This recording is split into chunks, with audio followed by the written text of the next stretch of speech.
Good Friday afternoon, everybody. I call the Juvenile Justice Oversight Council to order. Would our clerk please call the roll? Mr. Adams? Mr. Adams? Ms. Gardner? Mr. Gold? Present. Ms. Walker? Present. Mr. Ward? Ms. Comstock? Ms. Dennis? Here. Mr. Glass? Mr. Harvey? Here. Ms. Marks? Here. Mr. Preston? Ms. Reed? Senator Carroll? Here. Senator Webb? Representative Bratcher? Here. Representative Herron? Senator Westerfield? Chair Elliott? Good afternoon, everyone. My apologies for not being there in person, but the Christian County High School project had groundbreaking today in Hoptown, and I didn't want to miss it. Hope that went well, and I'm here. So our first, it's actually second on the agenda, but it's approval of the minutes. Is there a motion to approve the minutes? So moved. There's a motion. Is there a second? There's a second. All those in favor, please say aye.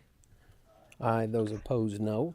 And the minutes are adopted. So the next item is agency updates. And so is there anyone from any agency who would like to give us an update today?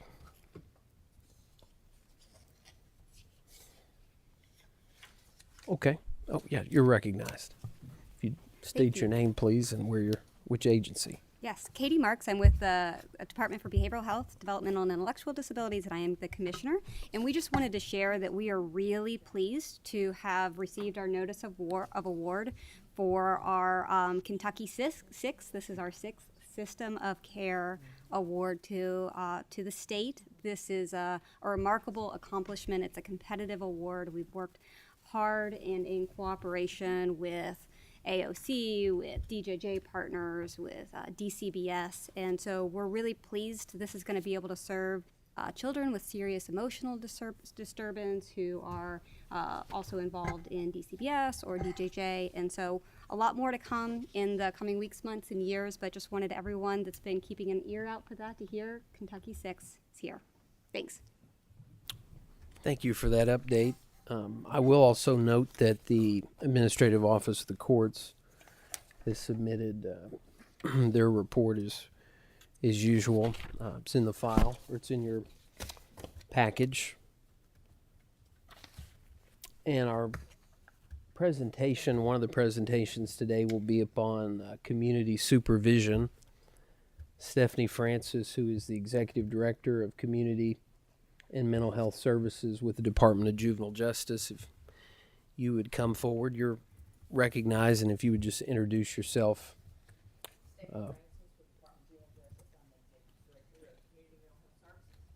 Thank you so much, and you're recognized to begin your presentation.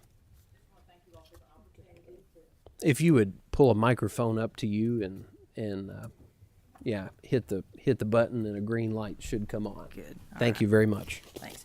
I just want to thank you all for the opportunity to come and speak about what we do at Community Mental Health within DJJ. I'll get started. As established in KRS 15A.020 and KRS 600.010, the Department of Juvenile Justice's Office of Community and Community Mental Health Services, also known as Community Mental Health, is an integral part of the juvenile justice system. The community service arm also provides post-adjudication supervision and case management services to youth that are probated, committed, and sentenced to DJJ. Additionally, the mental health service arm of the community mental health provides case-specific therapeutic services for probated, committed, and sentenced youth. Community mental health services are structured to assist in preventing delinquency, promoting pro-social behaviors, and providing protection to the community.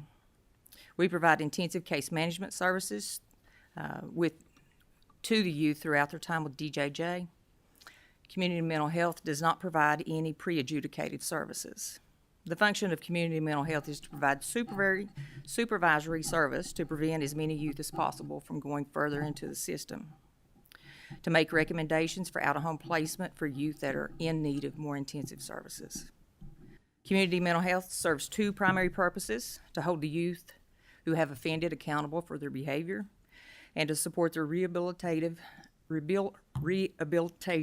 through service delivery.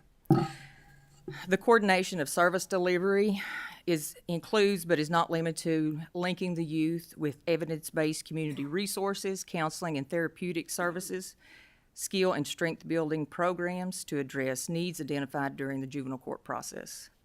Community mental health provides structured case management services intended to promote positive behavioral changes in the youth with the use of incentives and graduated sanctions. The ultimate goal is to reduce the likelihood of reoffending. The entire community health service team consists of about 193 staff, separated out in 5 state regions that contains about 20 districts. The community service arm makes up the most of that, which is we have 5 juvenile services regional managers, 20 juvenile service district supervisors, 25 juvenile service specialists, 15 administrative staff, and 108 field staff, which we call juvenile service workers. The community mental health section consists of 3 regions under a assistant director and 3 psychologists. We currently have a vacancy there, and 18 clinical and licensed staff. DJJ community staff participate in district and circuit courts. The juvenile service workers and mental health clinicians work diligently with the court to gather information, conduct assessments, and make recommendations for the disposition of juvenile cases. Not all in the court system are served through DJJ's Office of Community and Mental Health Services, only those probated, committed, and sentenced to DJJ. All other youth are served through services such as court probation or other sanctions deemed necessary by the district court.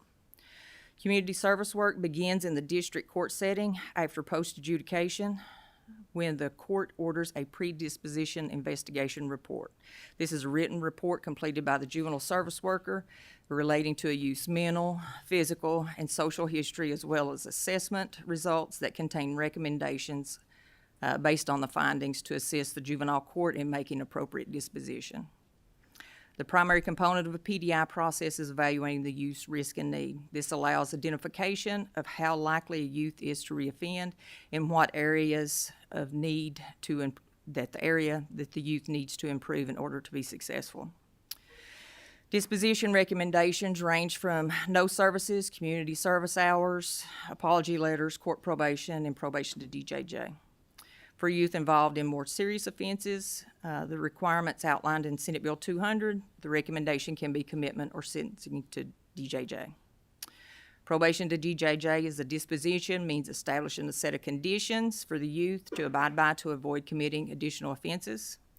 The aspect of probation requires the youth to participate in school or work programs, attending and participating in meetings with the juvenile service worker or the mental health worker, drug testing, curfew, and participating in programming geared toward addressing needs. The juvenile service worker identifies community providers and programming and assists the youth and the families in arranging services. When the disposition of a youth's case is commitment to DJJ, this means that the youth is placed under the custody, control, and supervision of DJJ to receive additional treatment. This treatment may occur in the community while the youth is living with a guardian or approved parent. By law, DJJ is required to utilize the least restrictive means possible to address the youth's needs and care.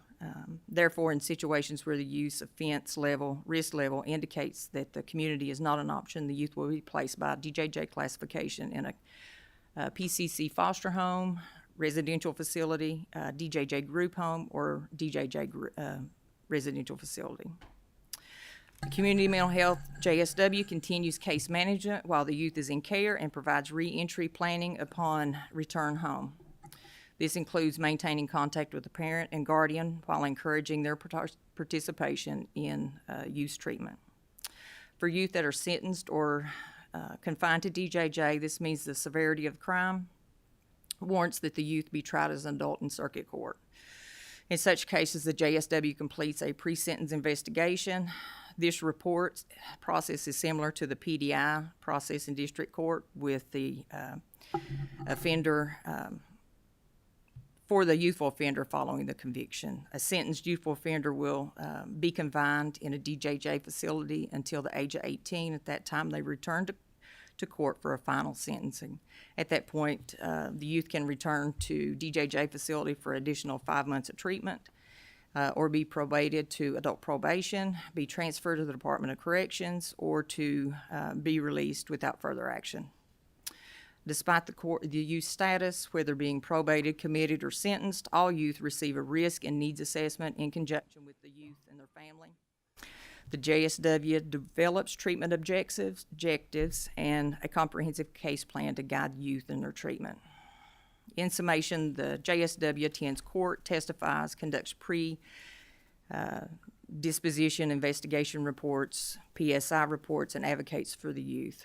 They provide direct supervision of probation, committed, and sentenced juvenile offenders that reside in the community through electronic monitoring, home visits, school visits, office visits, drug testing, and curfew monitoring. Collaborate with community-based coalitions such as the FAIR team, and overall providing case management services directed at reducing risk factors, building resilience, and strengths in the youth. The Mental Health Division is our second prong of DJJ's Office of Community Mental Health Services. KRS 635.500 and 520 provides DJJ to have sole authority and responsibility for establishing and designing and operation of juvenile sex offender treatment programs. Prior to the development of DJJ Mental Health's treatment programming, all services were contracted out. DJJ's mental health primary responsibilities are to complete the juvenile sex offender assessment, make recommendations to the court whether a youth is declared a juvenile sex offender, and to provide sexual offender treatment for those not placed in out-of-home care. The treatment program delivered by mental health for these youth are geared toward providing early intervention, treatment, and to deter repeat offending behavior.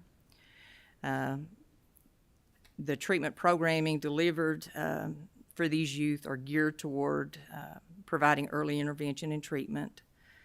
In conjunction with the JSW's, the continuum of care that's been developed, they work collaboratively with the youth and families and other community partners or natural supports in order to develop comprehensive treatment plans that will address the youth's recidivism and counseling needs while utilizing evidence-based modalities.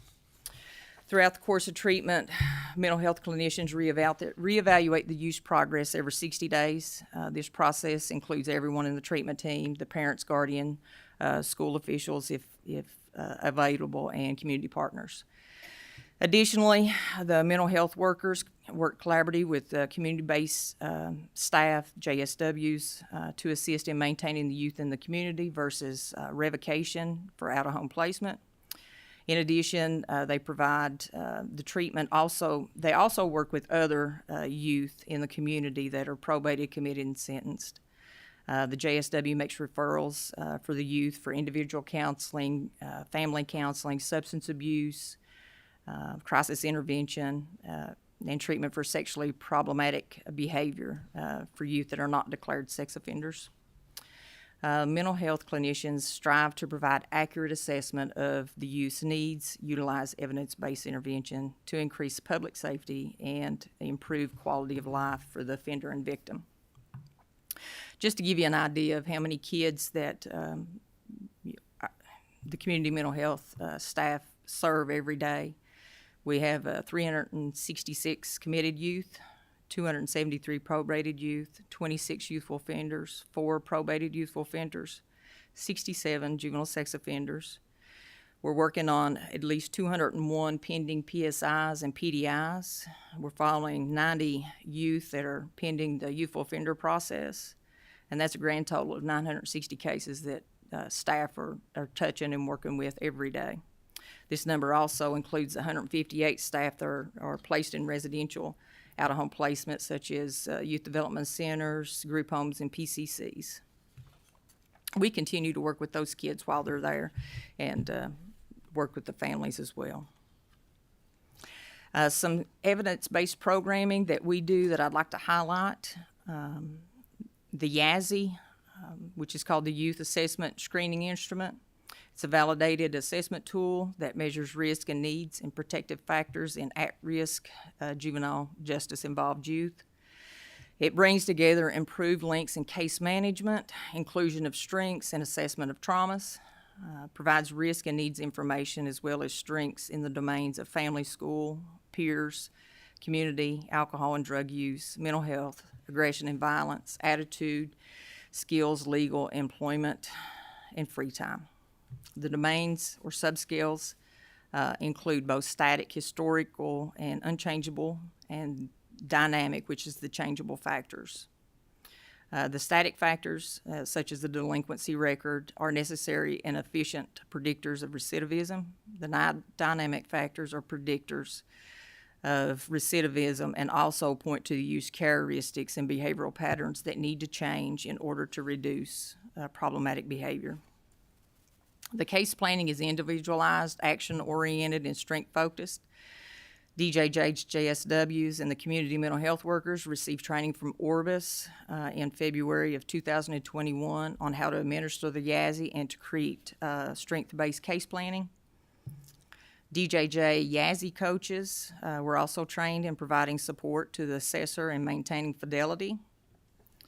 DJJ statewide began administering the YASI as a pilot to new and existing cases in August 2021. The YASI is currently being administered to all youth that are probated, committed, and sentenced or in under interstate compact jurisdiction supervision in Kentucky. The next area that kind of goes along with the YASI is the Change Company's forward-thinking curriculum. It's used to improve outcomes for juveniles in the justice system. It's interactive journaling, evidence-based, structured writing process that motivates and guides participants toward positive life changes. Embedded in the process is the use of motivational interviewing, structured writing, structured expressive writing, and trans-theoretical model of change, cognitive behavioral therapy, to assist in shaping the thoughts and behaviors of the youth. The forward-thinking curriculum is designed to be used in conjunction with a risk and needs assessment, and for Kentucky, that's the YASI. The journals pair with the domains and criminogenic needs on the YASI. Therefore, once a youth's risks are identified and determined, the JSW can assign a corresponding journal to the curriculum. This curriculum contains 9 individual journals and 9 facilitator guides. The journals are divided into core content, domains, and criminogenic needs areas. The core journals are What Got Me Here, Responsible Behavior, Reentry Planning, and Individual Case Plan. Specific criminogenic need journals are the Handling Difficult Feelings, Relationship and Communication, Victims Awareness, and Substance Abuse Behavior and Family. The forward-thinking curriculum was developed in 2012 for justice-involved populations, and it's a cognitive behavioral series that guides the youth through making positive changes. The Change Company is the only provider of this nationwide curriculum. What we do with families is we help to remove barriers for success for kids and families. So we have developed what we call a community resource center. And at times, kids don't have the things that will help them succeed, such as clothes, shoes, school supplies, hygiene items. The intent is to assist these youth with successful reintegration into the community and remove those identified barriers in hopes of continuing a path for success. So the center has numerous items available for the justice-involved youth and families in need, including but not limited to clothes, shoes, school supplies, cleaning supplies, an array of hygiene products, and bed linen and bedding. The center opened at Louisville Day Treatment with plans to expand to the remaining DJJ Day Treatments throughout the state. DJJ provides program funding and for the items and for the youth in need. And any DJJ employee can make a referral to the resource center, and items will be shipped or ferried across the state to the intended party. And finally, the department is in the process of implementing additional life skills curriculum for community youth that are probated committed and probated youthful offenders as well. There are 3 programs that we're currently using, and those are the Life Skills Reimagined, Getting on Track, and Pathful Explore. Each of these programs are unique, and having all 3 options will allow the flexibility to meet the youth in many different circumstances. Content includes areas such as personal finance, getting and keeping a job, resiliency, and communication skills. By offering these programs, DJJ has the opportunity to educate our youth in areas that have been proven to increase the chances of success in adulthood. 2 of the 3 programs also provide very useful assessment and career guidance education for youth who are planning to enter into a secondary education setting or a workforce. This is a conclusion of the presentation for the Community and Mental Health Division. So again, I appreciate the opportunity to highlight what we do in community mental health services. Well, thank you, Director, for your testimony today on a Friday. I think we're testing everybody's dedication being here at 2 on a Friday, so I appreciate your presentation. You talked about psychologists. How many of them are under community and mental health services working within your area? And I know you had mentioned there's a vacancy. Yes. And what effect has that vacancy had on your job and the effectiveness of what you're doing? Because I know it sounds like that's a huge part of it. So we have 3 regional psychologists in the community mental health section. One of those psychologists is pulling double duty. She's the assistant director. We're currently in the process of filling her position. They're very dedicated staff. They do a lot for the department. And if I could clone all 3 of them, I sure would. Representative Bratcher has a Thank you, Miss Francis, right? Yes. Yeah. Did you write that? Yes, sir. That was a lot of info. So if I'm asking for something that you covered, I apologize. It's okay.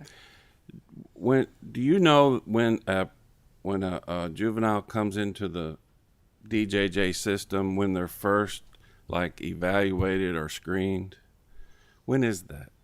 Well, for my staff, it's in the court process. After a kid has been found adjudicated delinquent, we do a report that includes, we gather all the information. That include any assessments that's been done in the past. Our assessment that my staff would do would be the YASI, which identifies the risk and needs. When do you do that? Say they were introduced into DJJ today. When would you first? My staff would not have contact until they've been through the court process. So after the pre-trial conference. Do what? After either detention, arraignment, or pre-trial conference, then my staff would pick up and they would do a court report, and that's providing the information to the court. This is before there's a decision, adjudication, or after?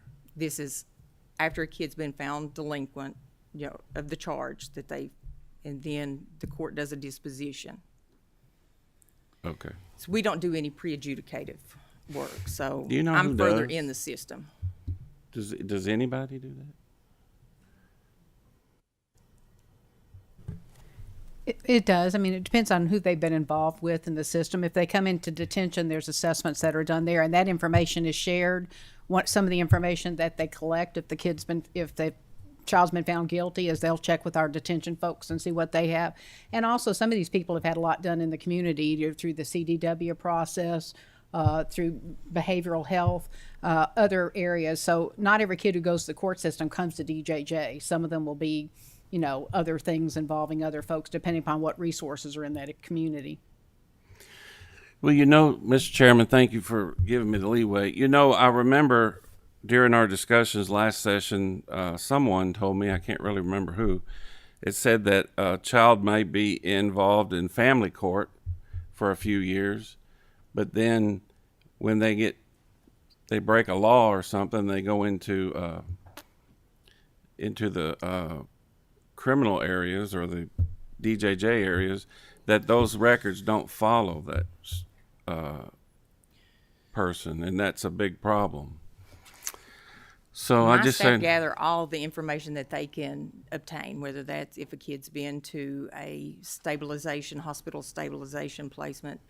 If we're aware of those records, we'll try to gather those records in order to provide the court with the full picture of the history of the kid and what the needs are. thank you.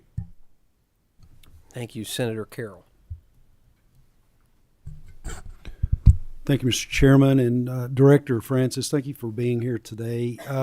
In lieu of the legislation that passed last session, I know there was a lot of discussion with the salary issues. And can you talk about your staffing, and can you talk about caseloads and maybe the evolution of your caseloads over the last decade and how that's been, and talk about, along with the staffing, are you facing pay issues? And this may be something that the Secretary or the Commissioner want to weigh in on.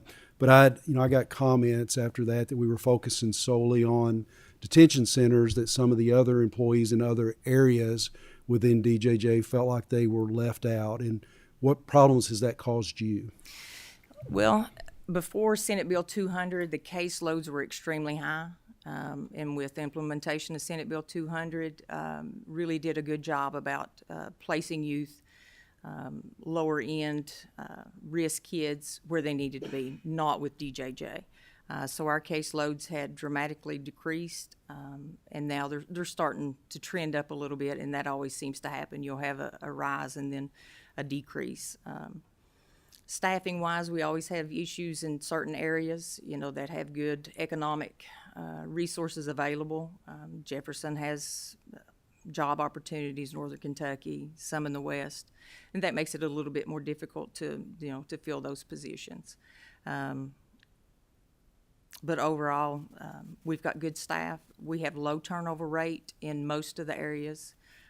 That really, helps when we have that ability of staff to be there for a long time and build the relationships with the kids.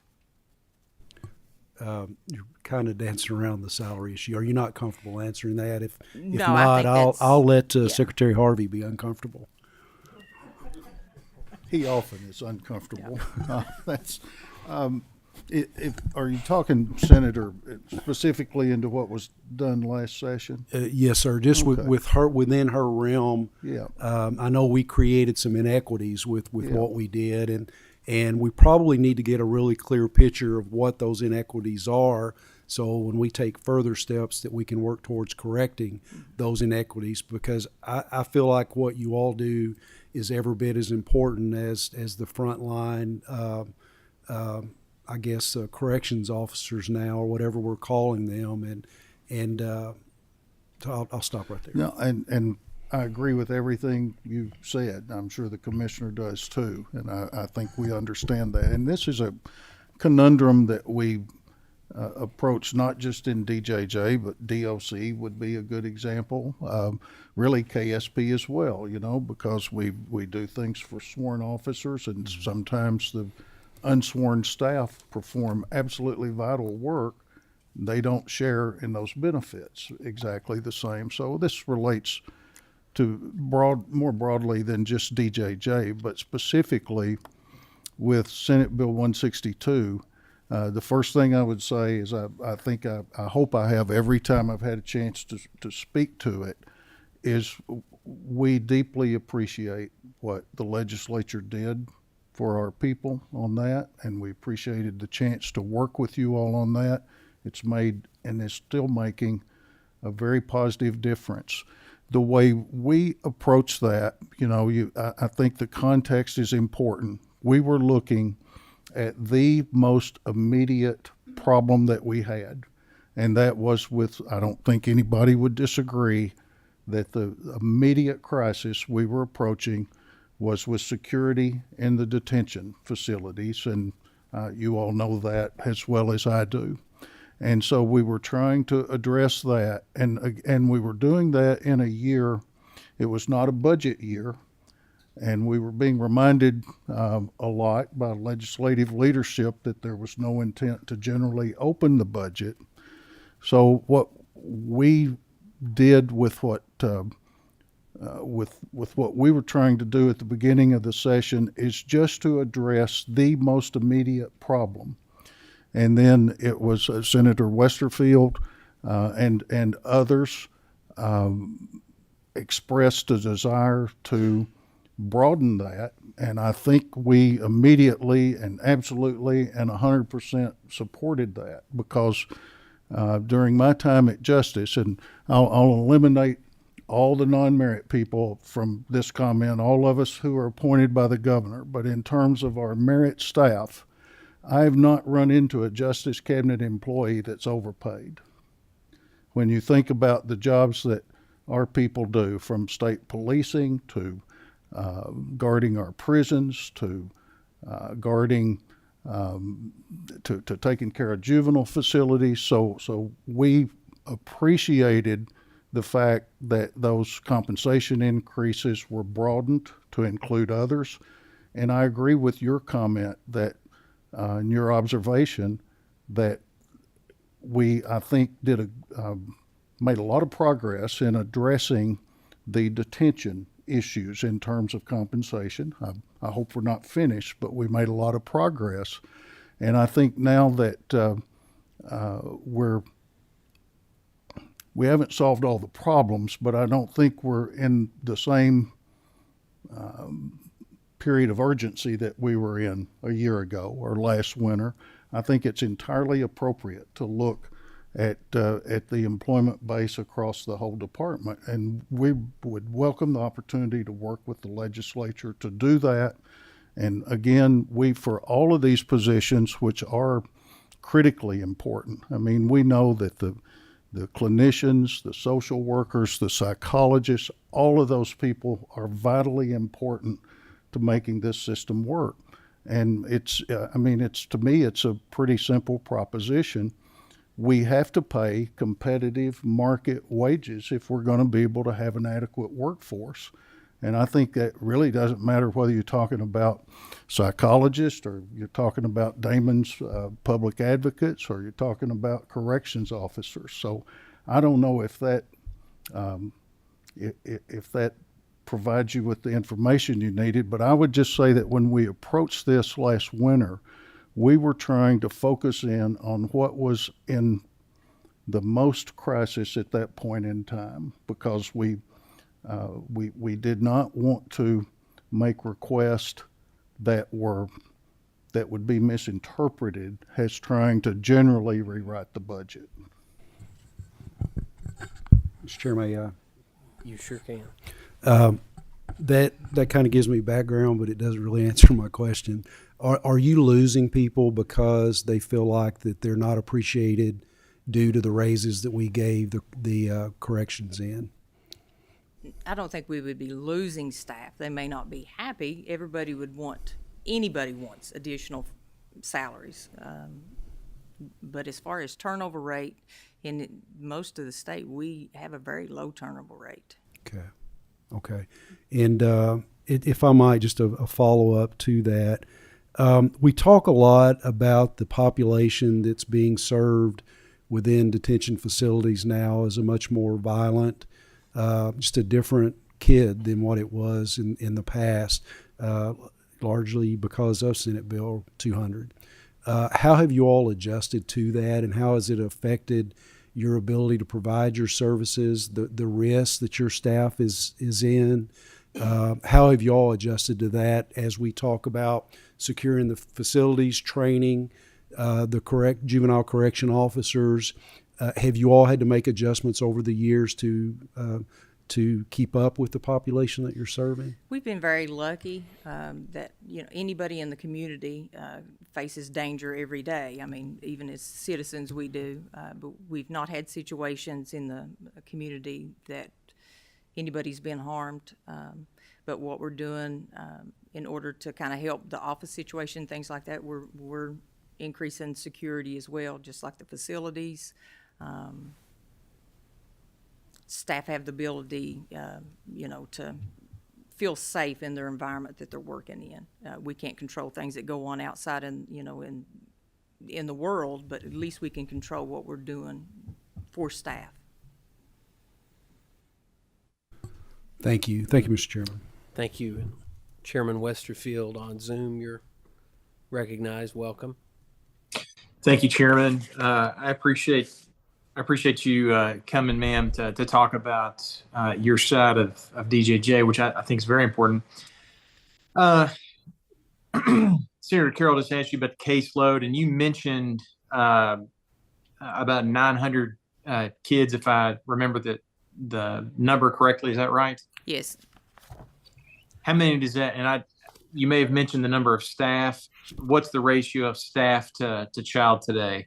So we have 108 juvenile service workers. Now, all that 900 doesn't mean that we're providing actual in-home service or supervision service. We're doing court reports. We're following youthful offenders, potential youthful offenders through the court process. So in most areas, our caseloads are very manageable. Of course, you have more urban areas where the caseloads are much higher. So would 900 kids, 108 staff, is that roughly what it is at any given time? Is it higher than normal? Is it? I understand things are cyclical, and I'm just asking for a snapshot today. But you mentioned a moment ago that things are trending up. Yeah. I don't know. Your staff numbers aren't trending up very quickly, but your kids numbers are trending up, I assume. We could always use more staff, and that's always, I'm sure, for everybody that they could use more staff. But the duties that staff get credit for are when their kids are probated, committed. Those are the duties that are in front of them every day. These are other duties that we do in order to make the process run smooth. We make sure we track youthful offenders. That way nobody slips through. Right. We get notifications out to victims. You mentioned that most of, unless I misheard it, did you say that most of what you all are doing is post-adjudication? Is that right? Yes.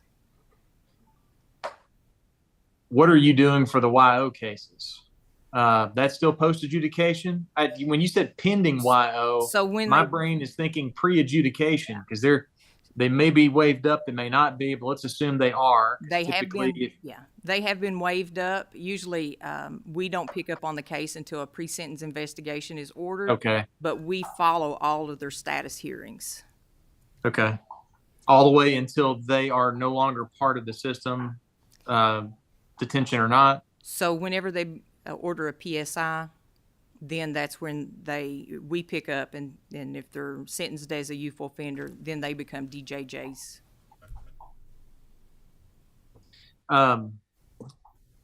What is pay scale for your side of the shop today? What's your starting salary? I would have to defer to anybody that would know that right offhand. I don't have that with me. I've got a couple other questions, but I'll just say this for the benefit of the secretary and the commissioner who, and I appreciate the secretary mentioning it before. I strongly urge the cabinet to include in its budget request whatever figure, and I still haven't gotten a number on what that amount is, but to bring this side of the shop up to a commensurate level with the correction or the detention side of the agency. I'm not going to ask you about morale, but I'm going to tell you if I had to judge morale of the entire agency, not just community corrections, but detention side also, if I had to judge morale based on the emails and calls that I got and continue to get, it wouldn't be great. It just wouldn't be good at all. It'd be unhealthy. What is the average time a child spends on a caseload with one of the community folks? So it depends on if they're time limited. The lower level offenses, no weapon, no sex offense. Those things are time sensitive, so we don't really have any control over that. But a youth that has a weapon or a serious offense, they could be with us till age 18. Regardless of how early they come in? Yes. Because there's no time limit. Do you have data on the average length of time for those that are not on a fixed time? I think the department does, but I don't. I don't have any. If that's something we could get, I'd be interested in knowing that. Interested in knowing out of all 900, how many are on cases where there's a fixed time and how many aren't, and of the ones that aren't, what's your average length of time? I'd be curious to know, or what the age breakdown is, or both. Okay. Curious to know what kind of length of time they're staying on there. And the last question, at least for the moment, would be, what are your needs today? I think your needs are one thing, which is higher salary and more people. And we've talked about that a lot in this committee and in other committees, about the need both for your salaries to go up for your side of the shop and also for more staff. And the secretary and the commissioner have talked about what they are continuing to do there in that regard, on recruiting new folks. Are there other needs that you have today? We've communicated with, we work close with Justice, so they've working with the Office of the Budget Office. So I think all of our needs have been at least covered to this point. Would you agree with the two needs I named? Oh, yes, definitely. Okay. And wouldn't add anything to that list? Nothing that we've already not addressed. Okay. Well, I'm asking you to tell me what those other things might be. Well, staffing is always an issue. Salary is always an issue. Other than those two office things. spaces is Okay. always something that, we're looking at. Any type of community service that we could, contracts that we're working on, more funding for that, things like that. Okay. Well, I'll just close by saying I hope you'll reach out to us. Reach out directly to your own state senator and state rep, if not to this committee, and let us know what those needs are. We don't know if you all don't tell us. Right. And I don't just mean from the cabinet level and commissioner level. I mean from frontline all the way up to the top.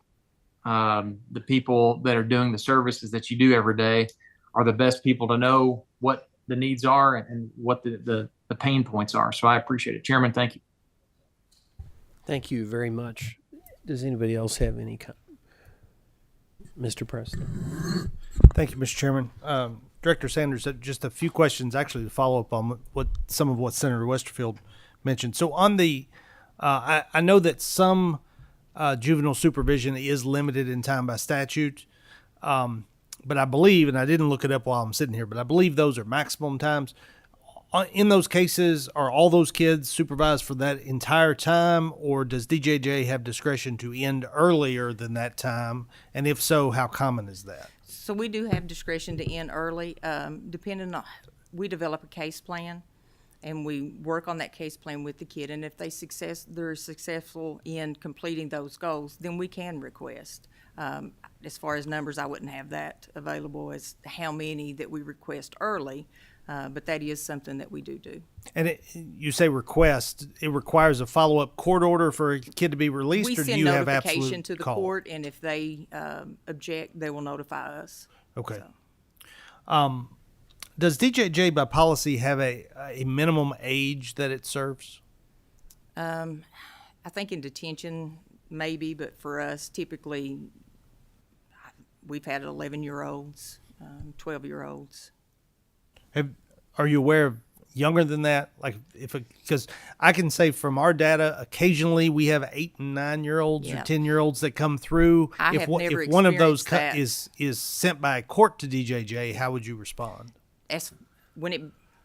By the time they come to us, we do not have any 8 or 9-year-olds ever on that I am aware of on probation or commitment to DJJ. 11 probably is about the youngest age.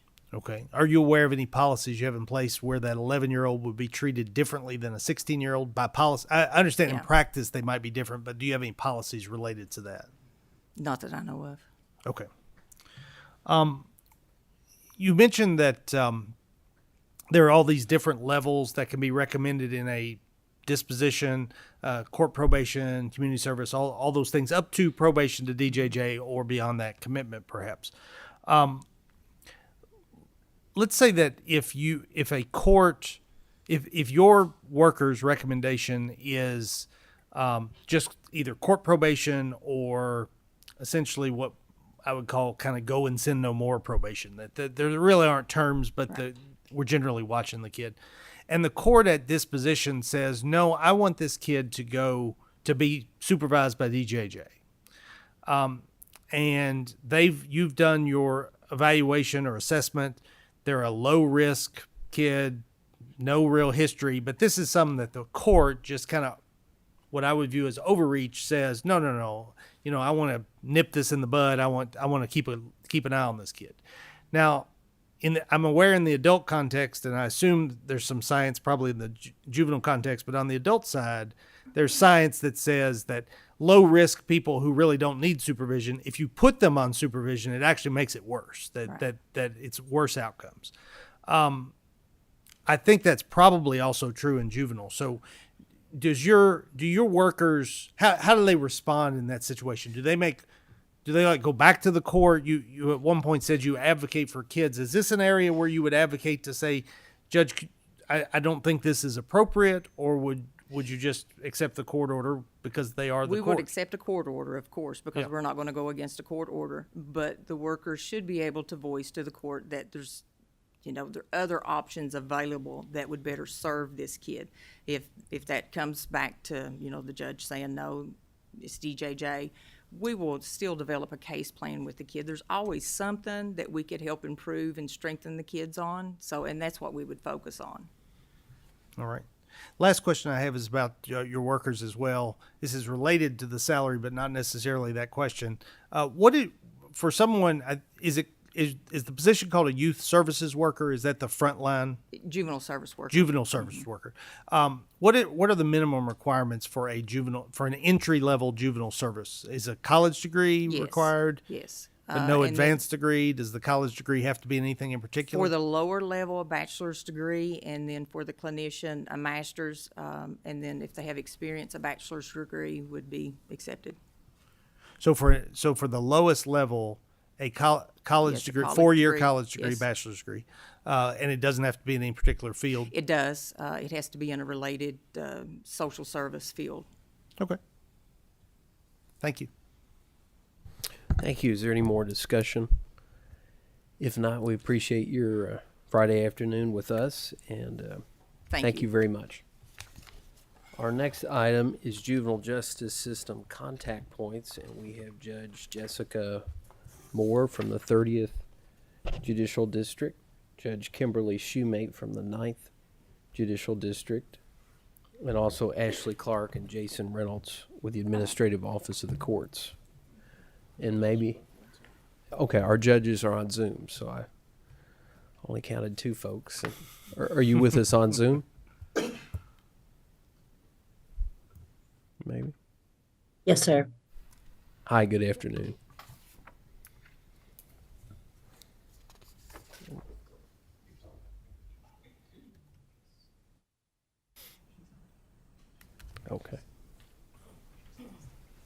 Okay. Well, you all may begin. Thank you. All right, good afternoon, and thank you for inviting us to speak. We're happy to be here on a Friday. My name's Ashley Clark, and I'm the Executive Officer for Family and Juvenile Services. In my department, we oversee the Court-Designated Worker Program and also our child welfare initiatives. I'm Jason Reynolds.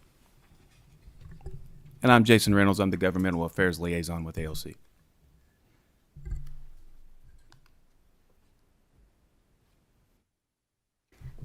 Judge Shoemate. Good afternoon. I'm Judge Shoemate from Hardin District Court. I've been practicing in the juvenile court for more than 26 years from the bench, and I'm glad to be here to assist with questions. And I'll yield the floor to our folks from AOC and their presentation work. Judge Moore.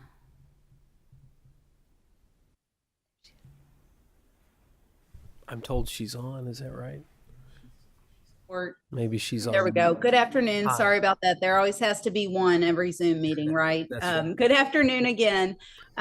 Judge Jessica Moore, current Chief Judge of Jefferson District Court. I did preside in juvenile court here in Jefferson for about 3 years before becoming chief. Happy to also answer questions. Thank you all for your time today. All right, and we will get started. So we have provided to you all a flow chart that is color-coded that identifies at which contact point without the system is agencies involved.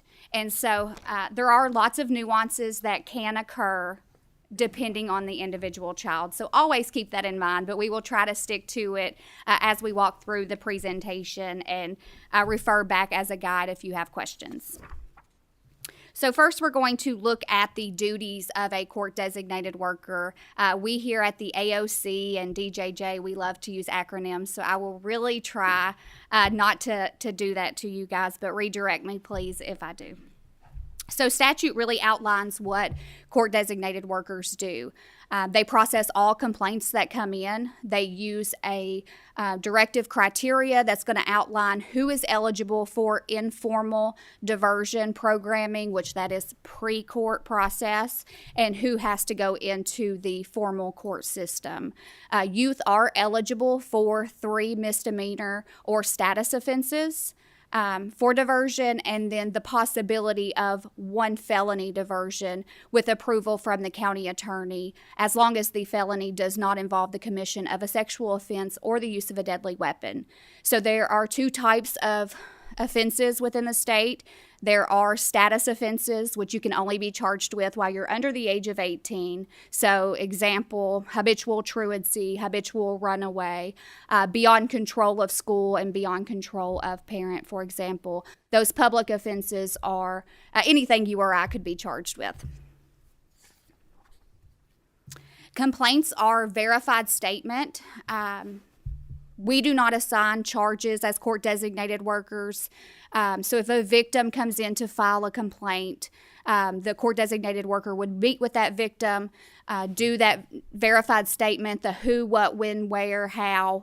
Then it would be taken to the prosecutor for assignment of the charge. Complaints can be filed at any point. So again, the youth does not have to be in custody. Or they can be in custody. So there's lots of different avenues that can occur for a complaint to be filed. For all public offense cases that come in front of a court-designated worker, they are then taken to the prosecutor. So regardless who files the complaint, the public offense goes to the county attorney for a reasonable grounds review. Several things can happen during that reasonable grounds review. The prosecutor can dismiss the complaint at that time, or they can give reasonable grounds to move forward. They could also issue a custody order, an order to take, or not, request a custody order that would be presented to a judge for a youth to be picked up at that time. It is important to note that status offenses do not require a reasonable grounds review. So at the time that the worker takes that complaint, they can go ahead and process without sending to the prosecutor. So how many complaints are we talking about in a year? We went back to 2019 so that you could really see how we were impacted during the pandemic, and it did significantly drop during that time. But as you can see from 2023 fiscal year, we have rebounded and are back to pre-pandemic levels. So in fiscal year 2023, we had 13,525 complaints filed for public and 3,624 for status complaints. This next slide is complaints filed by year and complaint type. So again, affiants can be an array of people. So you can see that law enforcement and school resource officers really drive our complaints at 73%. School officials, the general public, also trend in at very low rates, 17%, 4%. But that gives you also the trends over time from 2018 to 2023. We wanted to break this down for complaints filed by year in school relation. So how many complaints that are filed are school related. So it could be that the principal of the school, for example, could file a complaint against a youth because the incident occurred on school property. Also, law enforcement, the school resource officer could file the complaint because the incident occurred at school. And so we track all of those things to see where are incidents occurring. And as you can see, 51% of those are school related. The next piece of our process is the preliminary inquiry interview. This happens, yes. Let's go ahead. Just on that last slide, 51% for school it's continuing an upward trend and is higher. Do you have a theory as to why that is higher now than it has been? Habitual truancy cases increase.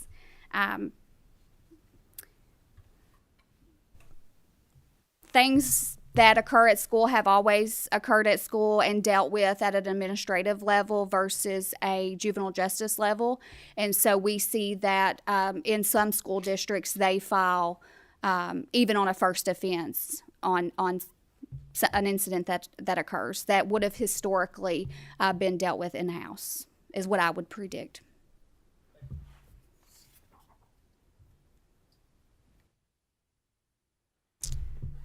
And Christina may have more to.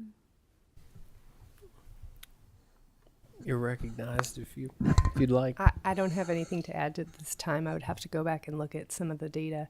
Our school safety data should be released and submitted to the legislature, I think, by November, if not earlier. Okay, thank you. So the preliminary intake, we call it the PI in-house, just for short, happens in both non-custody situations and when youth are in the custody of law enforcement. The big difference to take away is when youth are in custody, that reasonable grounds review is not occurring with the prosecutor at that time.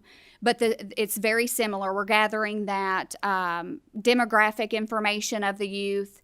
We are administering the Global Appraisal of Individual Needs short screener. So that is looking at homicidal, suicidal ideations, internal and external disorders. It is a crime and violence screener, and then also substance use disorder. So that's identifying those needs, that needs assessment that Bratcher was just asking about. Did anybody screen for? We're doing that screener on every youth, regardless if they're in custody or not. We also do a human trafficking screener, and if they are flagged as possible human trafficking, we have a protocol in place where we reach out to the cabinet, and they have a response and responsibilities and protocols in place where they respond to do further assessment.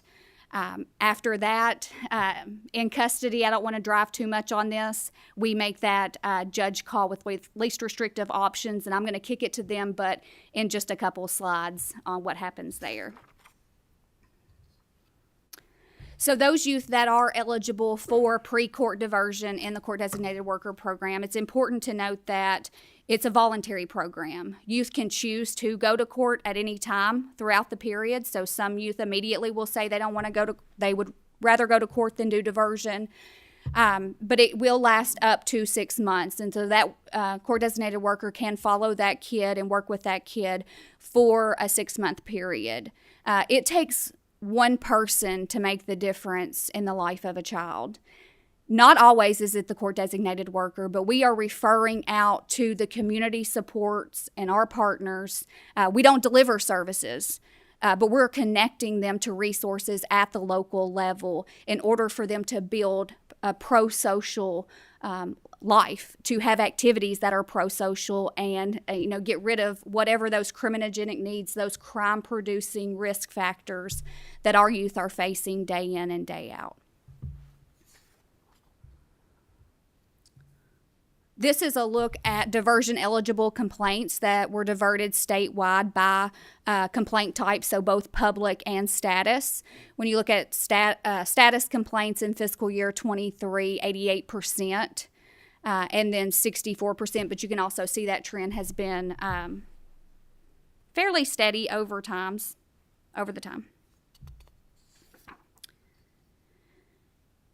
So a big highlight that we were asked to discuss, and we have our judges on, is understanding this custody process. So when youth are taken into custody by a law enforcement officer, if they're unable to release a youth, they're going to contact a CDW regardless of what the offense is that the youth is charged with. When we respond, we are going to administer a detention screening instrument. It's a scoring rubric based upon the age, the actual charge that the youth has currently and prior record, score the youth into a low, moderate, or high category. The youth can be released to an array of options, and it's our job as court-designated workers to seek all of those options before we make a judge call.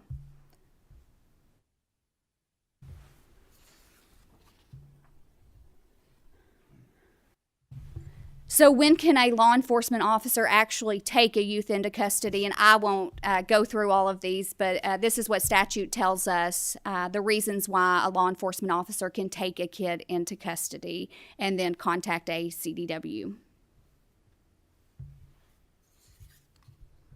So securing least restrictive placement options, and I believe it was the last meeting, but forgive me if I'm wrong. It may be the prior meeting before that. But the Department of Juvenile Justice spoke about the DACs, those detention alternative coordinators, and shout out to the Department of Juvenile Justice, because when I worked on the front lines, this was not an option 15 years ago for me. And so we have moved mountains to have this as an option. So when a court-designated worker responds in that custody situation and they administer that DSI, that detention screening instrument tool, and that youth is identified as low or moderate, we are contacting that coordinator, that detention alternative coordinator, to say, this is what I've got, this is what I'm out with, what can I do, do we have any options here, prior to making that judge call.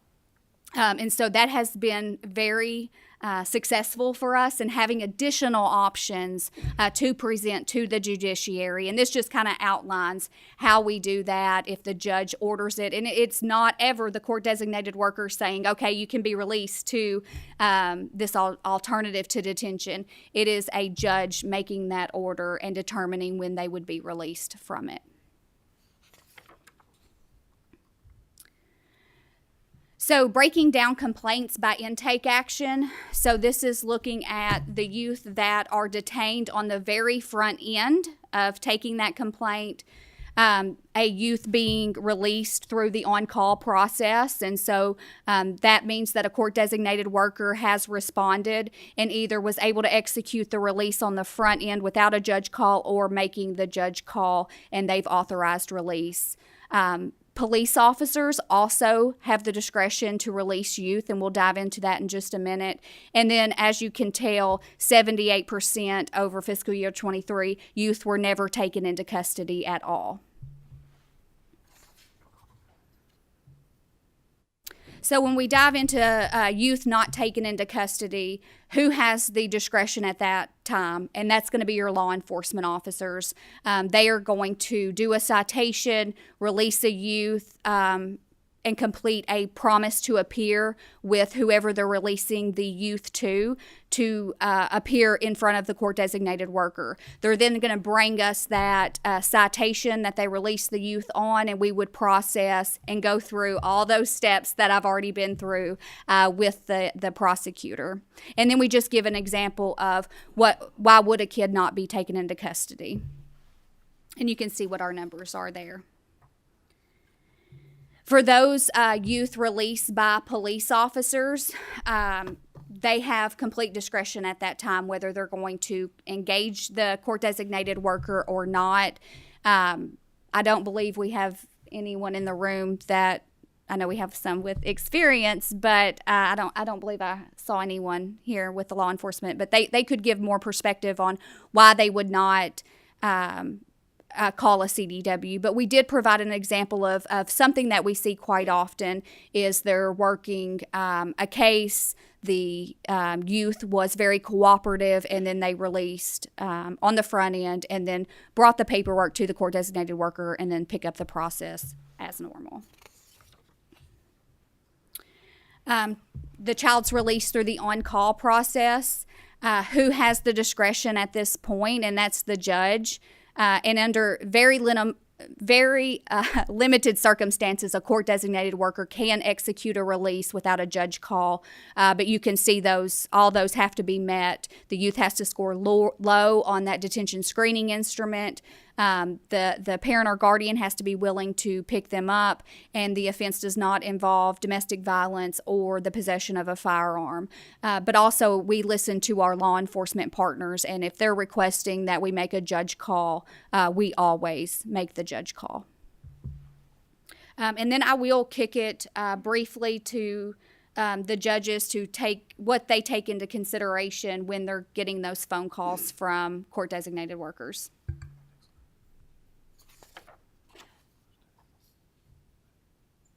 Go ahead, Judge Shoemate. Sure. I would say that we get called out all kinds of day and night. And so it's imperative that we have well-informed court-designated workers what release options might be in our region. And I would give a shout out to DJJ and their work with the Juvenile Detention Alternatives Initiative, the JDAI. They have been writing some wonderful local contracts that have increased the number of out of custody placement options for us as judges.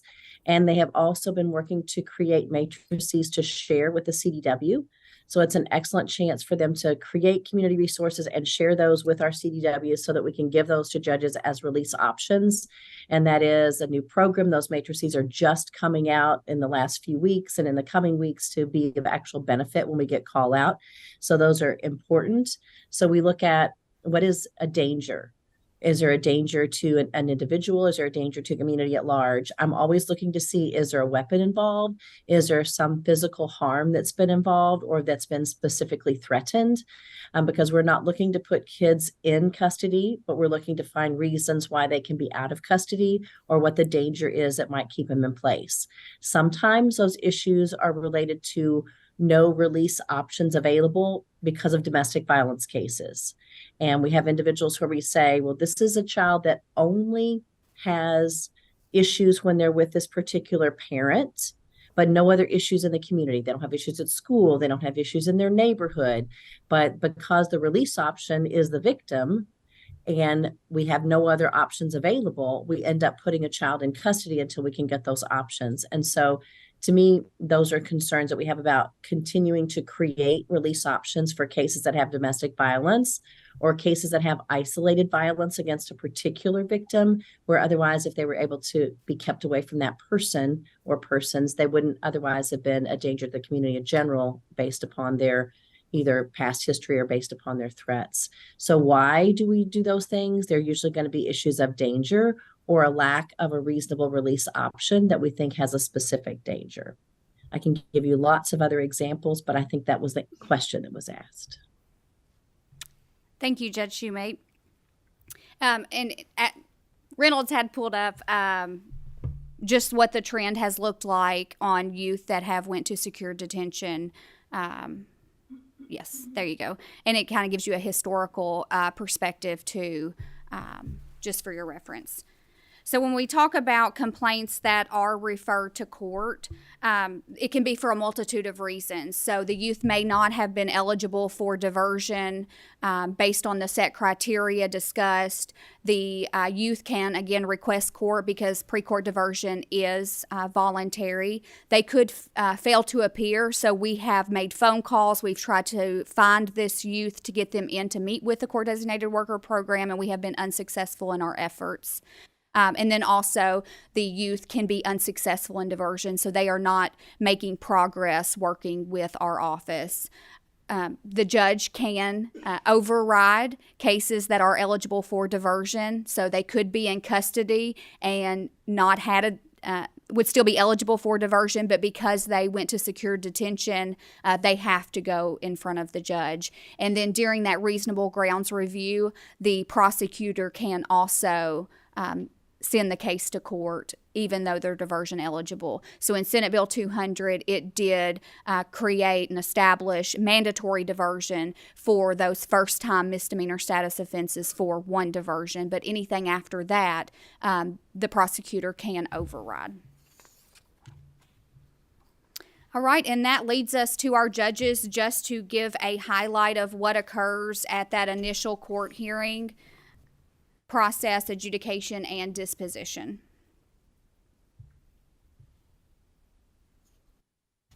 Judge Moore, did you want to start this time? Certainly I can. Thank you. Just to give an overview so we can help explain the process. So initial hearing would be when the youth is presented to the court if they're coming from detention or they've been cited and released and coming before the court for arraignment, essentially informed of their rights and what they've been charged with. And then we'll have a determination as to their detention status. So that can be revisited upon their first appearance before the judge. So typically, at least in Jefferson, for us, the prosecutor and the appointed counsel or private attorney, they're conferencing. We have a lot of different service providers in the juvenile court where they're identifying, speaking with the parents outside, speaking with those DAC workers about, if there's a mental health issue, if there is, an educational barrier, transportation barrier, all those types of things to try to immediately identify what services need to be put in place as a condition of them either remaining out of detention or it being argued as to why they need to be in detention. If they present a danger to themselves, the community, to other people, things of that nature, then they begin going through the court process. So as the youth are proceeding through court in their pretrial conferencing, so typically a 30 to 45 day pass date where there may be having services utilized or participating in some type of program leading up to whether or not they would have an admission of guilt, the terminology out of juvenile court. So a guilty plea, if they were in adult court, would be an admission of guilt. If they have an admission of guilt, there is that adjudication hearing, and then disposition is what would be referred to as the sentencing for an adult. So what the orders will be once they have resolved the case, whether admitting guilt or proceeding to trial, and what it looks like after that. Judge Shumate, did you want to add anything to that on the process? Just a reminder that all juveniles are going to have an attorney. Either their family is going to hire them, or if they're ineligible, they'll go through a financial review to see if there's a public defender. So we are very strict in our Kentucky courts to make sure the juveniles are represented by counsel so that they understand their rights and have an attorney to represent them and not just a parent by their side. And then a parent, a guardian, or if they're committed to the cabinet or DJJ, that committed agency is always going to be present at every process. So some of those hearings across the state are physically in person. Some of us, if you have a child that's in a treatment facility or in a detention center, will allow those to be by remote court, but we still have those children and their parents and their attorneys present at every contact point. All right, and I believe Judge Moore was going to take us through the remainder of the presentation. Okay, so moving on to the next slide, the anticipated impacts of House Bill 3. I know we've had several conversations, and I think the judges would like to reiterate, on those first appearances, when the youth are very first coming before the court, even before that, when the on-call judges are presented with the information from the court designated worker, we are really getting access to the information that we need to make that judgment call if detention is the ultimate least restrictive alternative. As you all know, the juvenile code requires us to consider the least restrictive. So having that information from the assessment tool from the CDW, the appearance before the court at the first time where some service providers are already present, accessing, information from the family or guardian or the cabinet about what's going on with the youth and their circumstances. all of that really is so important for the judge to be presented with to make a truly educated decision. And I think the statistics show that the judges across the state are making those difficult decisions when necessary and detaining when it is necessary, or otherwise having access to these least restrictive alternatives. So with this law going into effect in July of 24, judges essentially would not even if they were presented with that information, it wouldn't make a difference, because as it is proposed, it will automatically require that a youth be detained, even with other options, with less restrictive options. So something to keep in mind on that.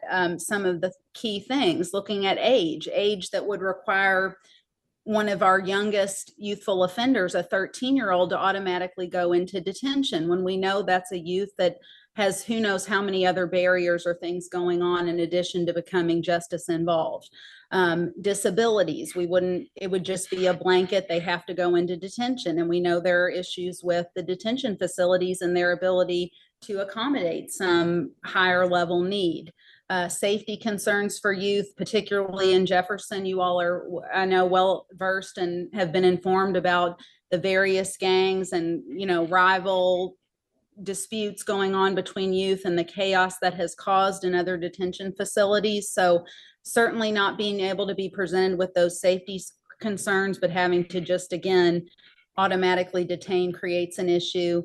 And then ultimately also too, the cooperation with law enforcement aspect, or information that law enforcement upon first contact, the CDWs through their research and interviewing process, information that comes out as these youth are becoming justice involved, starting into the justice system, all of that basically this would not account for to allow us to consider in making that detention decision. It gives you, the statistic on current law enforcement presents 40% of violent offenses to the CDW. Well, you all can read that. That's okay.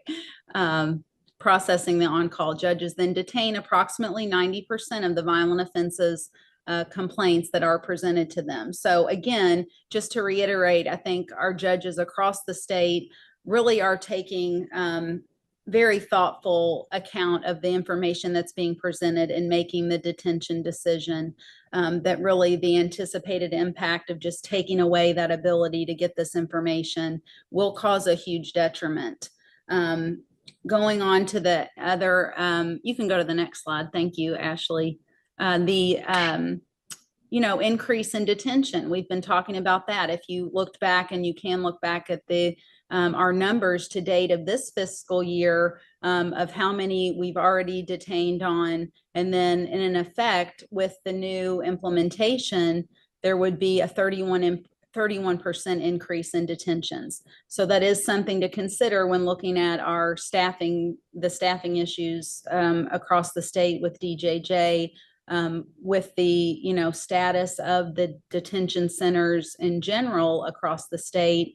We have to prepare for what the proposed impact would be of a pretty large increase of detained youth.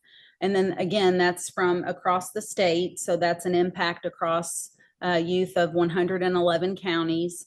So something also to consider. And then the youth affected by the bill would be younger than those already detained per the statute. So 22% being under the age of 14 in fiscal year 23. So again, back to that preliminary information that judges are presented with now, knowing age makes a big difference. I know when I'm presented with a youth that's being detained by an officer, it makes a difference to me to hear if it's a 13-year-old, or an 11-year-old versus a 17, almost 18-year-old. So just another factor to consider here when looking at the anticipated impact. Judge Shumate, you jump in at any time on this. I would just say that there is a concern about the difference between juveniles and adults. When we're working with our adults in our pretrial release system, the push has been for the last few years to release as many as we can, taking into account any danger that there might be.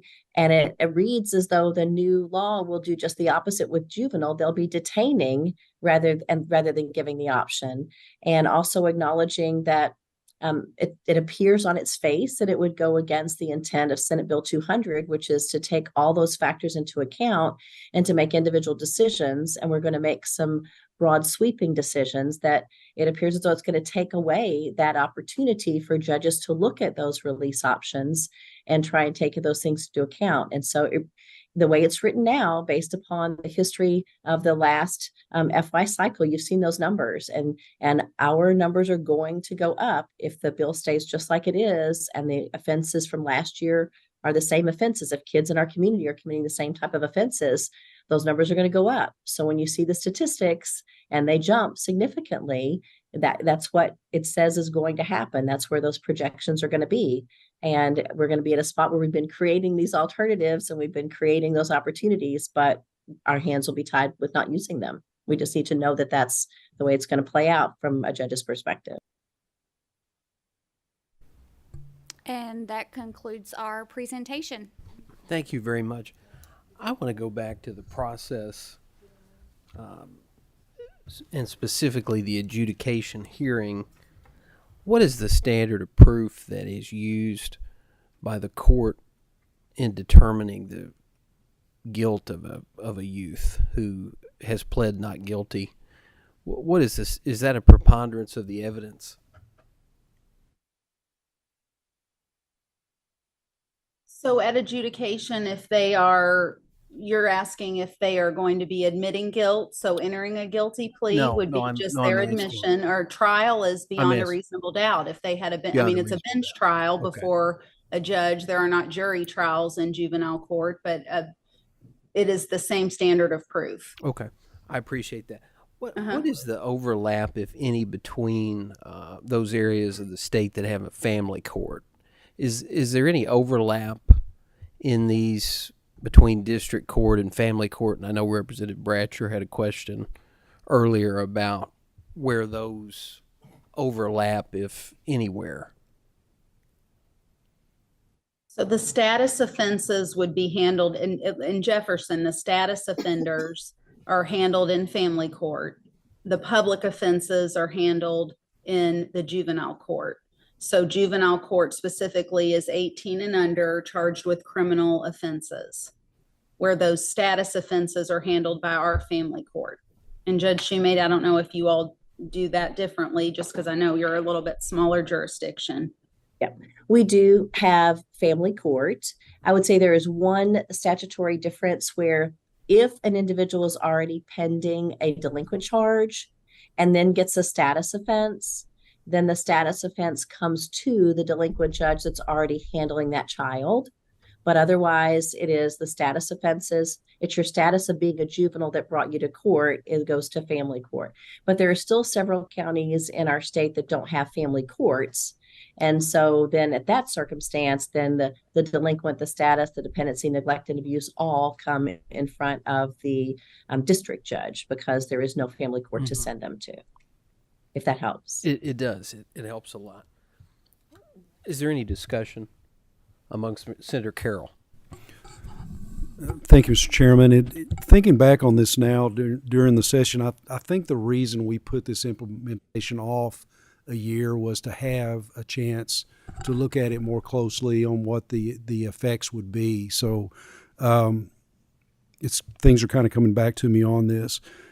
Of the 458 complaints, did you all dig into that any deeper on maybe classifying why these 458 were not sent to detention, to kind of, and if you haven't, I would ask that you please do so. I think there's probably a lot of value in that information, and how many of these kids were classified as high risk, low risk, and I'm assuming,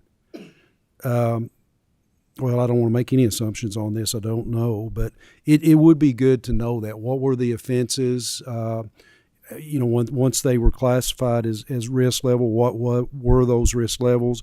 And when a judge decides that Is there a specific reason given that's documented as to why the particular child was not detained? I think it's just the opposite. If we do detain, we'll give an explanation for why we detain. If we do not detain, then we usually don't necessarily tell the CDW, put this on the record, this is the reason why not. But if we do detain, then we usually tell the reason why we do. Okay. And I guess the idea is to get a clear picture of the 458 that would kind of be gray area. What are we looking at? Who are those kids? And I think that would help us to make I know it's a small set of data, but kind of help us understand, thinking through the process, what are the advantages, disadvantages of keeping those provisions of House Bill 3 enacted. Does that make sense? Absolutely. And we did pull it by age. We can get it by. You don't have to. I'm itching over here. I'm so sorry. I'm itching. We actually have that data, Senator Carroll, and we actually can tell you, not only we can tell you by offense, but we can also tell you that 90% of those kids would have never been detained at all. And so they would not have had that DSI done. Now they're going to be an automatic detention. We'd be happy to give you what that data looks like, that breakdown, but just so you know, that's where that increase would come from. Understood. Okay. Thank you, Mr. Chairman. Senator Webb. Thank you, Mr. Chairman, and I'm sorry I was late. I was in court and it didn't go as planned, so that I was happens. in court this morning, so I understand. Doesn't always, creative scheduling. But I appreciate y'all being here, and as someone who actually still practices some juvenile law in jurisdictions that have family court and do not, I think the inconsistency there, and I love my judges, and I love discretion, that's why I voted no. So I think that, that is something that we're not going to be able to deal with until we get family courts in those jurisdictions, because there are many counties in Northeast Kentucky. I just left, in Greenup, Boyd. I mean, some of the larger hubs where these things occur, and we're right across the river from Huntington, West Virginia. I mean, we don't have a family court judge there, so there's some challenges, I think, for not only our judges, juvenile workers, and everybody involved. I like discretion. I like police discretion. I like judicial discretion. That's why we elect our judges and their accountability things that are in place. And I have a facility in my district. But some of these kids don't need to be detained. And that's just my experience, whether it's age, mental capacity, they've been bullied. There's just some judgment calls that need to be made in every case. That I don't like automatic anything. And I think we need to look at that. And like to Senator Carroll's issue or question, it's deferred, but this budget is not going to be deferred. We're going to enter into this session with doing a budget for juvenile justice, and we're looking at detentions going up a third. And whether we change it or not, we've got to still accommodate for that potentiality, regardless of why or who they are.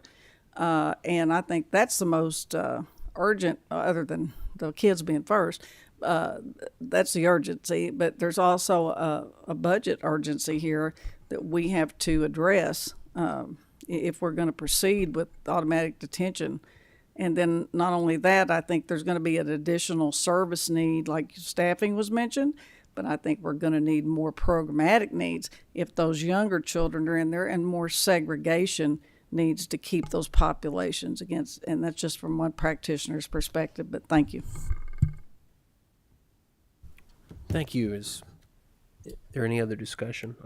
Representative Bratcher. I think this is probably a gathering of the people that do not want to put violent people behind any custody at all, as all gathered in this room, because I go all over the state and I tell them about House Bill 3, and sometimes they give me a standing ovation, because juvenile crime is on the uptick.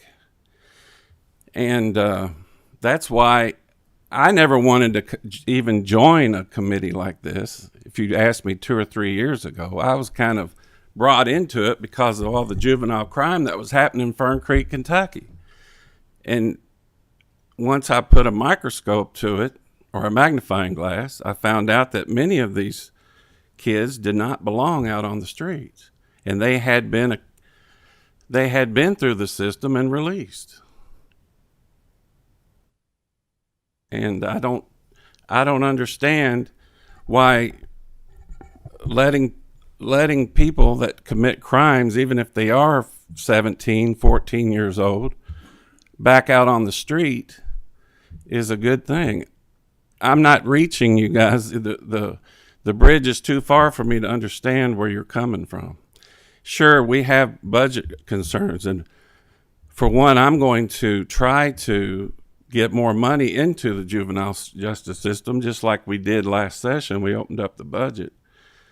But I don't understand where the concern is. We want violent people. And none of you guys in this presentation, when you're discussing House Bill 3, mentioned that this is people that are accused of violent crimes. The violent statute, I mean, it's murder, manslaughter, sexual abuse in the first degree. Which one of those would you choose to let back out on the street if that happened to a loved one? So I'm coming from the point of view that I didn't even want to do a deep dive into juvenile justice. I was brought into it because I can give you some cases in my district that are pretty appalling. And I've heard juvenile crime is going down, and that's a good thing. And maybe there will be a time where we could rearrange House Bill 3, but I don't think it's right now. Thank you, Senator Carroll. And Representative Bratcher, I don't necessarily disagree with you, but we need to take a look at these offenses and look at the circumstances. And I don't think it's really fair to make an overall statement without really looking into the details of each one of these offenses and see what they are. Maybe dig deeper, look at the history on some of these kids. But I think that's important, and I don't disagree. We don't want to put the public at risk by releasing anyone, and I agree with you completely on that. But I think we need to look and see. I mean, if that is the case, the records will show clearly when we look at these, get the details on these kids that were not detained. I think there's the answer, and I think that's the guidance we use to take the next step. Well, if you guys remember, it was the city of Louisville under the Fisher administration and the Greenberg administration, as they were coming in, that were trying to help me get this passed, because they said these kids are released before they can even give services that the city offers. Now, that's their words. That's not my words. I'm not an expert on this. I just have to listen to people like you guys, listen to these judges in Jefferson County, and listen to the administrations in Louisville. And they were right at that chair at least twice with LMPD and the administration of the mayors of the city of Louisville, saying that these kids are released because so soon, or not even brought in before they could get any services at all, that they said would have helped these children. And then also, I think a lot of you guys probably have a problem with the violent statute, KRS 532.200, because that is the only thing that House Bill 3 is affecting. Violent statute, violent crimes, violent offenses, not even brought in, sent home that night with parents. It's happened, or somebody's not giving me the truth, the truth, because LMPD, and I've had sheriffs and police across the state saying, thank you, this is needed. Thank you. Of the 458 complaints that you've identified that those folks would then be subject to detention under House Bill 3, are all of those violent offenses that Yes, that they have are. been And charged. yes, the 450 majority of that them, you- the court designated worker was not contacted on at all, and so the discretion had fallen with law enforcement. But we Now, can let me get- interrupt there a minute, if you don't mind, Mr. Chairman. Yes. Now, I've heard from many police officers that said it would be in the middle of the night because that's when a lot of violent crimes are committed, and a CDW couldn't be there till the next morning, and they had no other than sit there and babysit with handcuffs on the criminal, the child, whatever. I hate using that word criminal and child together, but that's what we're talking about. They had to release that child. That's what I've heard. So I'm sorry to interrupt. and May I interrupt for a moment, ask that question, just clarifying? You understood that CDWs had been called out but weren't responding? Exactly. We do by policy have a 2-hour response time, and I would be happy to investigate any time a court designated worker does not respond when contacted by law enforcement. Okay, we have some other questions. Chairman Westerfield. Thank you, Chairman. I respectfully do disagree with my colleague, Representative Bratcher. Here's the bottom line. Putting kids, even the kids with those most violent charges, in detention makes them better criminals. I mean, that's just it. It's easier to lock them up. It's easier, sounds better. I don't doubt that you've gotten standing ovations. I don't doubt I would either if I talked about doing that, because people want the people they're afraid of to be locked up. But they're still children.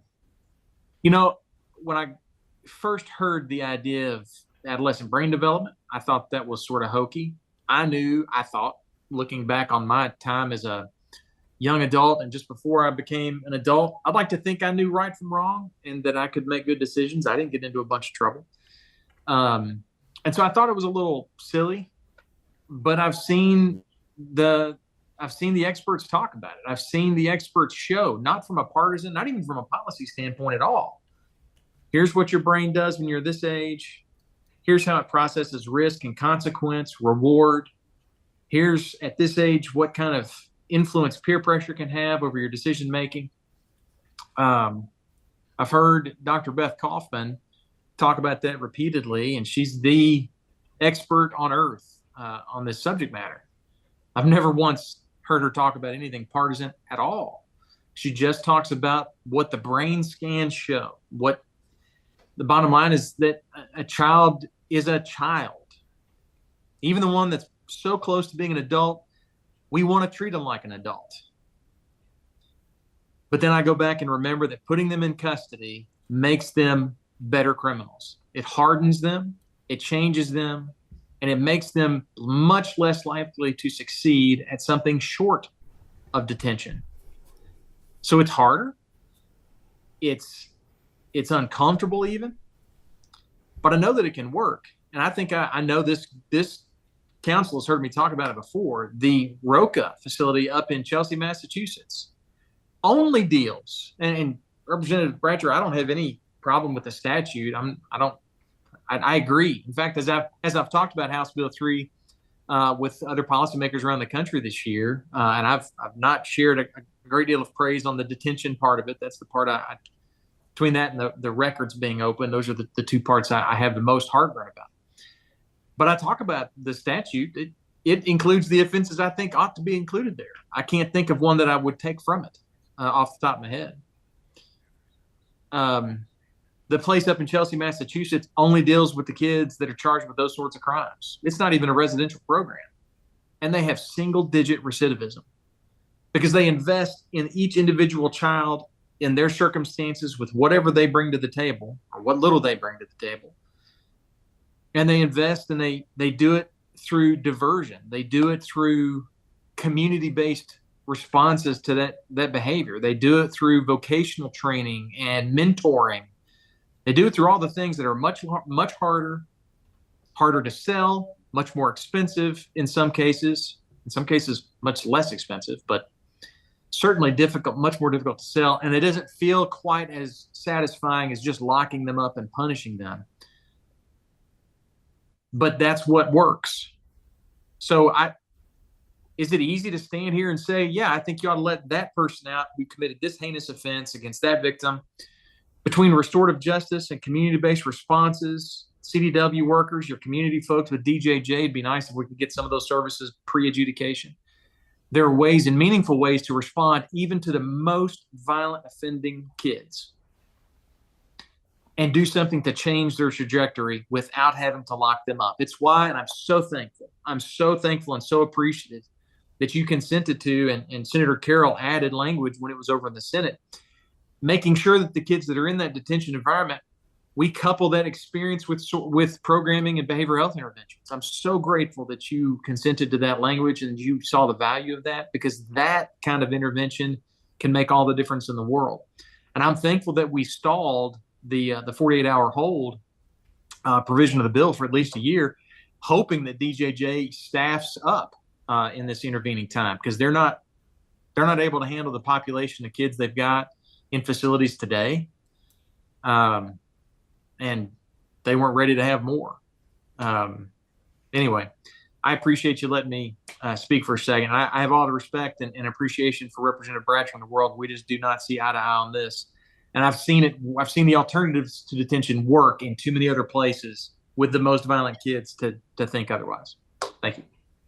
Thank you, Representative Bratcher. Well, I appreciate that, Senator Westerfield. I never agreed with Senate Bill 200. That's why I was one of the 15 who voted against it.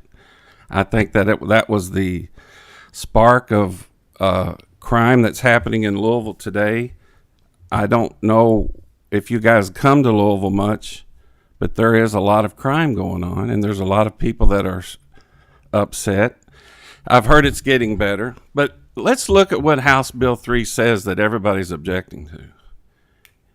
If a child commits a violent crime, and I could enumerate each one of them, it starts at murder and it goes all the way down to arson and sodomy and all the bad things we don't like, that child has to be detained until he or she can stand before a judge. No more than 48 hours.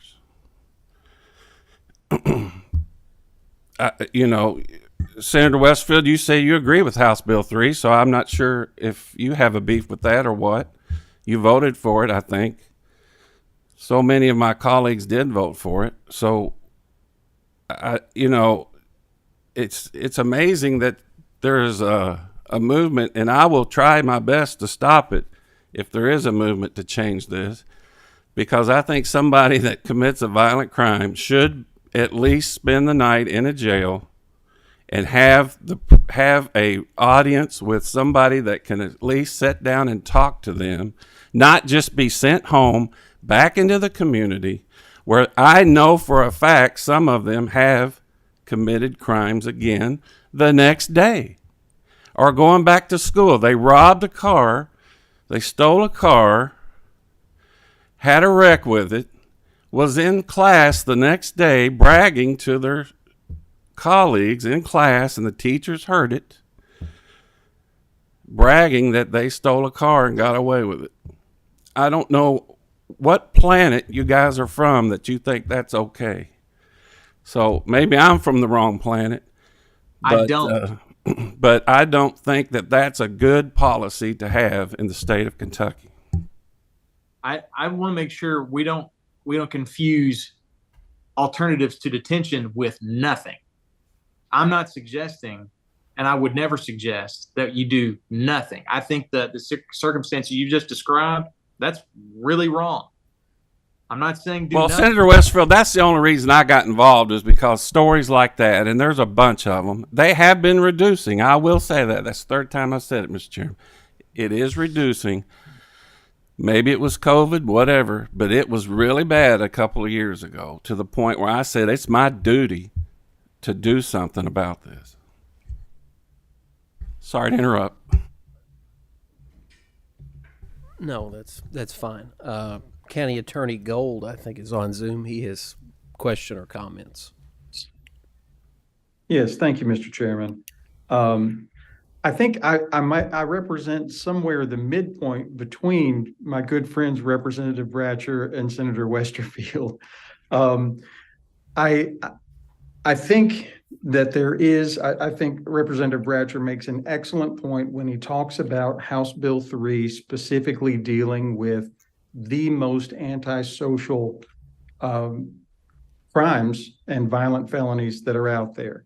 And I think what to me I like about House Bill 3 or those provisions of House Bill 3 is that yes, there's the detention of up to 48 hours, but during that time period, it requires that the child be assessed by a mental health professional and that will be done by DJJ and that there will be follow through with that. I think that's a very important piece. Frankly, I think that dovetails very well with the first presentation that we heard today.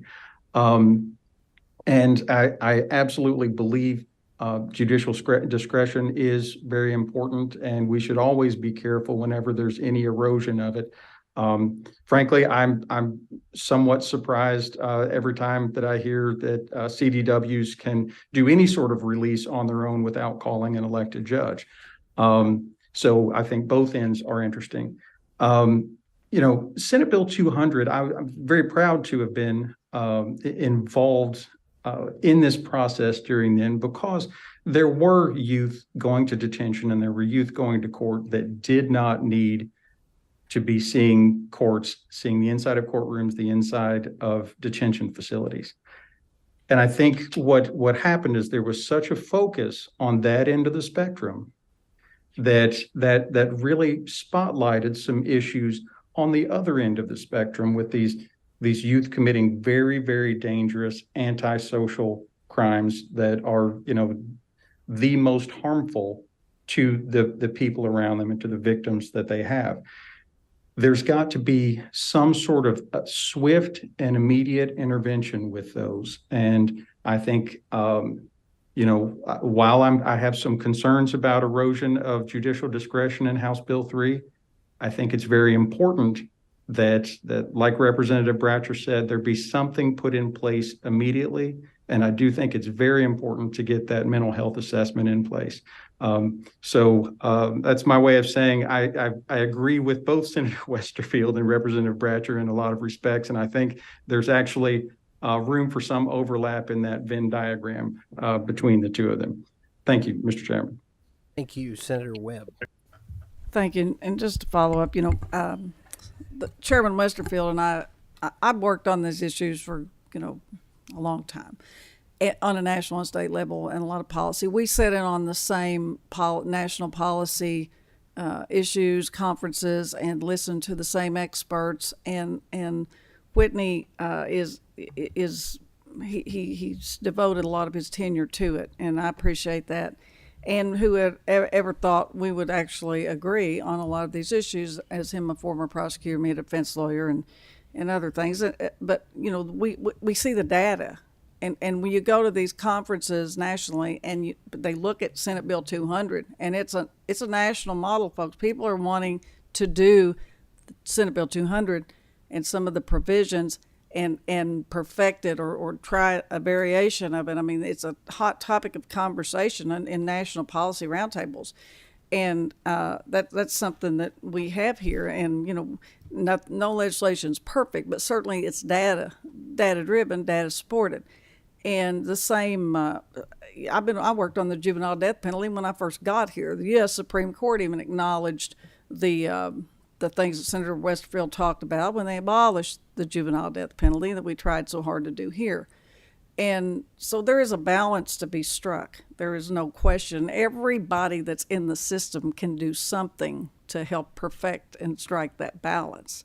And I mean, from law enforcement on. And I think that's our job as policymakers to try to perfect that. But, I look at things from a constitutional standpoint because those are the two oaths that I take. And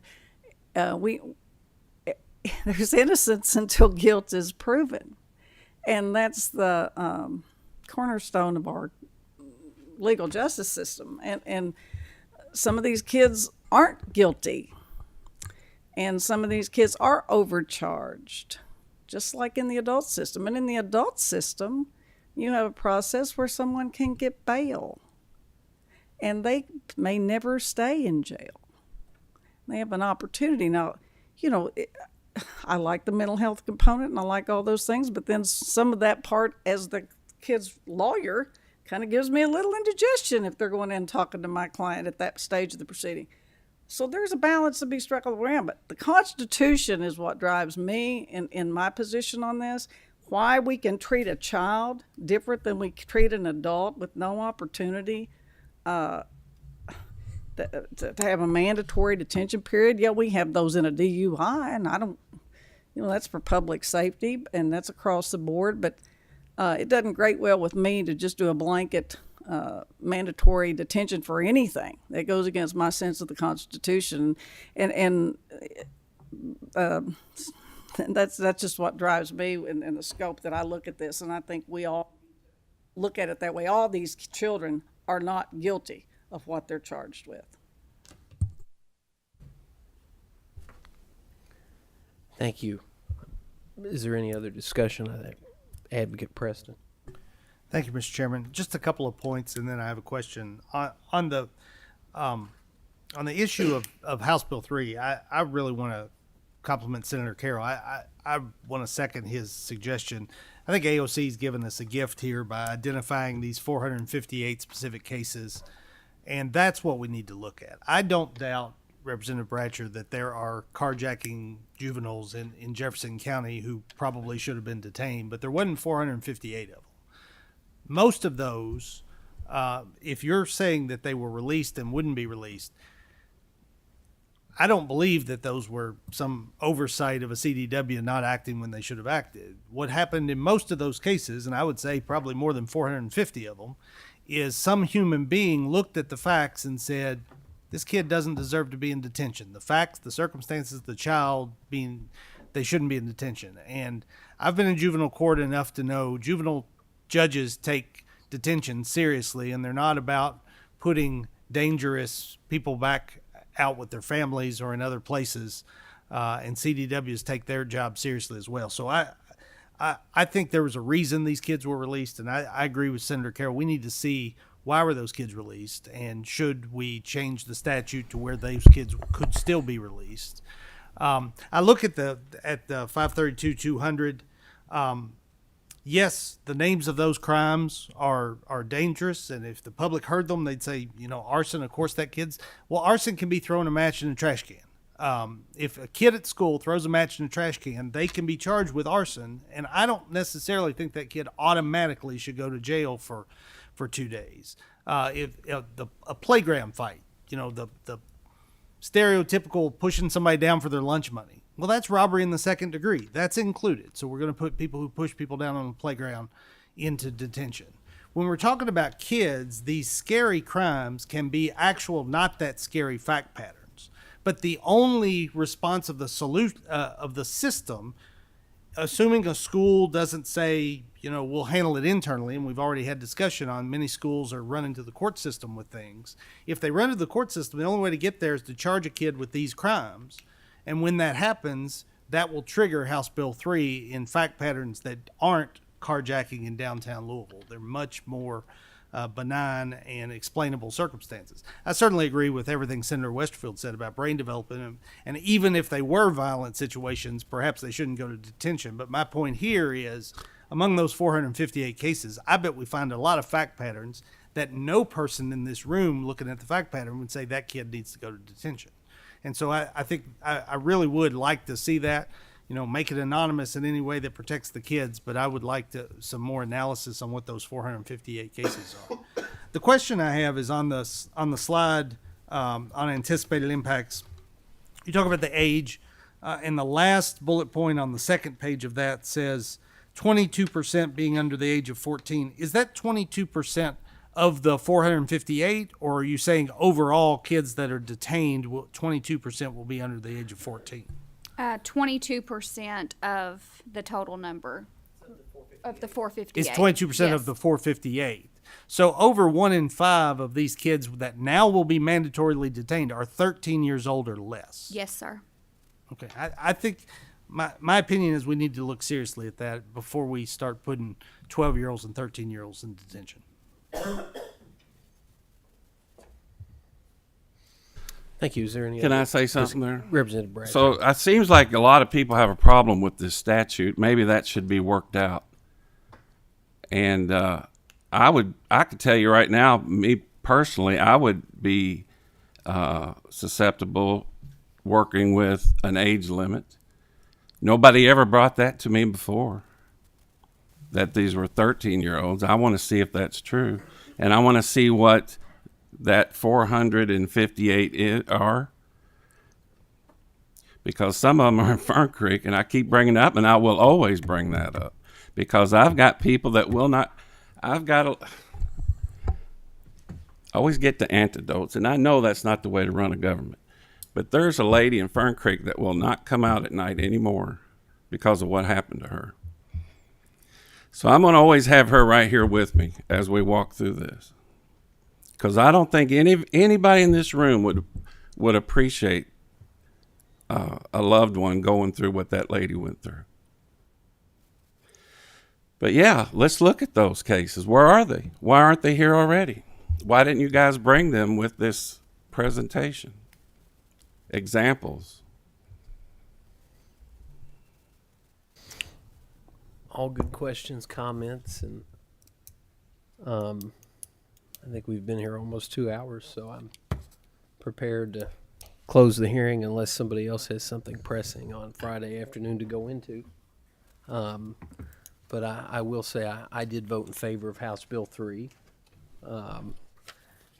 And I think that at this point, the only way to ensure public safety when those 458 juveniles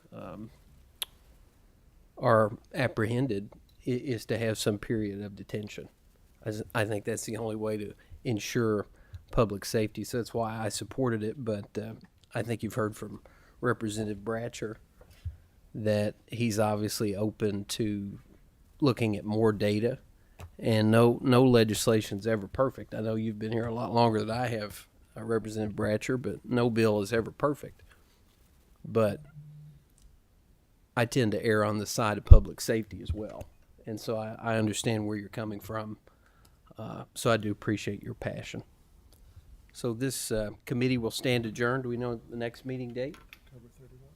October 31, Halloween. So.